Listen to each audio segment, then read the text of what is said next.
మేము ఎన్నికల్లో we are in democracy. మనందరం గుర్తుపెట్టుకోవాల్సింది, నిన్న కూడా ఎలక్షన్లు మీరు చూశారు, ప్రజల మ్యాండేట్ చూశారు. పర్ఫామ్ చేయకపోతే ప్రజలు యాక్సెప్ట్ చేసే పరిస్థితులు లేరు. అదే మరిగా పర్ఫార్మెన్స్ చేసి ప్రాపర్గా గవర్నమెంట్ కూడా కమ్యూనికేట్ చేయగలిగితే, గవర్నమెంట్ అన్నప్పుడు మీరందరూ గుర్తుపెట్టుకోవాల్సింది ఒక పాలిటీషియన్స్ కాదు, అధికార యంత్రాంగం, మినిస్టర్స్ అందరం కూడా మనం పర్ఫామ్ చేయడమే కాకుండా మనం కమ్యూనికేషన్ కూడా పర్ఫెక్ట్గా చేయాల్సిన అవసరం ఉంది.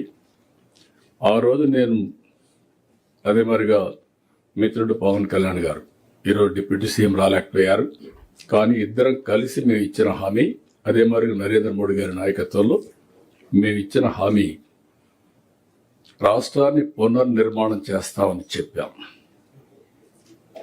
అదేవిధంగా సంక్షేమం, డెవలప్మెంట్, గుడ్ గవర్నెన్స్, ఈ మూడు కూడా మాకుండే అనుభవం, అదే మరి ఇప్పుడు వచ్చినటువంటి అడ్వాంటేజ్. నాకు ఒక కమిట్మెంట్ ఉంది, చెప్పింది నిలబెట్టుకోవాలి.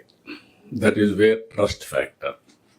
ఈ అన్నింటి మధ్య మీరు చూసినప్పుడు నేను క్లియర్గా మీ అందరికీ మళ్ళీ చెప్తున్నా, truth is only one. That is wear NDA central government is doing.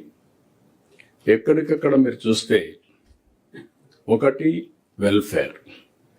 Welfare ఇవ్వకపోతే పబ్లిక్లో ఒక సానుకూలమైన వాతావరణం, ప్రజాస్వామ్యంలో డబ్బులుండే వాళ్ళకు వెల్త్ క్రియేట్ చేయడం కాదు, వెల్త్ క్రియేషన్ సామాన్య ప్రజలకు అందుబాటులో పెట్టాల్సిన అవసరం ఉంది. వెల్ఫేర్ ఈజ్ ఆబ్లిగేషన్, మన బాధ్యత.